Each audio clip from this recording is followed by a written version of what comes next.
Mercan'da karar koy. İkiniz bir ağızdan yiyin. Siz de göndereceksiniz. Abla dur da istiyorsun abla.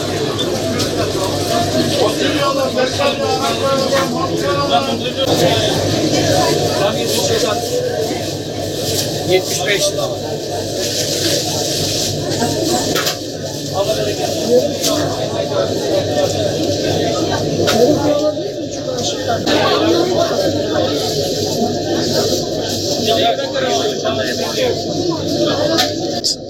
Bayramın gelmesiyle birlikte şekerler, çikolatalar tezgahlarda yerini almaya başladı.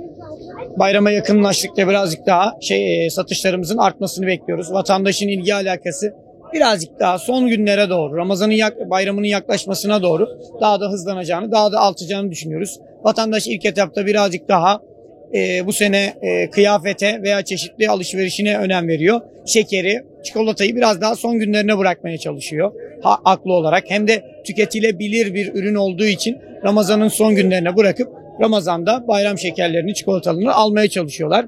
Fiyatlar her yıl olduğu gibi yine bu sene de birazcık daha tabii ki zamlı ama biz kendimiz şahsen birazcık daha vatandaşın alım gücüne riayet ederek fiyatları birazcık daha minimize etmeye çalıştık. Bu da tabii bizim kar marjımıza intikal ediyor. Kar marjımıza birazcık kendimize haliyle zarar vermiş oluyoruz ama olsun. Biz bilindik belirli yerde olan pazar esnafıyız, çarşı esnafıyız. Diğer yerler gibi birazcık daha fiyatı biraz daha yüksek koyamayız. Vatandaş buna riayet ederse, dikkat eder, önem verirse daha da kendi cebini düşünmüş olur. Fiyatlar geçen seneye göre birazcık daha arttı. Bazılarında yarı yarıya, bir sene geçti normal. Bazılarında %60, %70 gibi oldu. Ama biz yine bunu dediğimiz gibi %30-40, 60-70 seviyesinde tutmaya çalıştık. Çikolatasına göre, şekerine göre, kalitesine göre.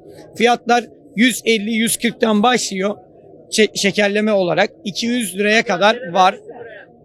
Kalitesine göre değişiyor. Çikolata olarak da yine 140-150 liradan başlayıp 350 liraya kadar çıkıyor ama 350'lik olan ürün birazcık daha markalı, birazcık daha kaliteli. 150 liralık aldığınızda da memnun kalırsınız. 200-220 liralıktan da memnun kesinlikle kalırsanız kaliteli ürünlerdir.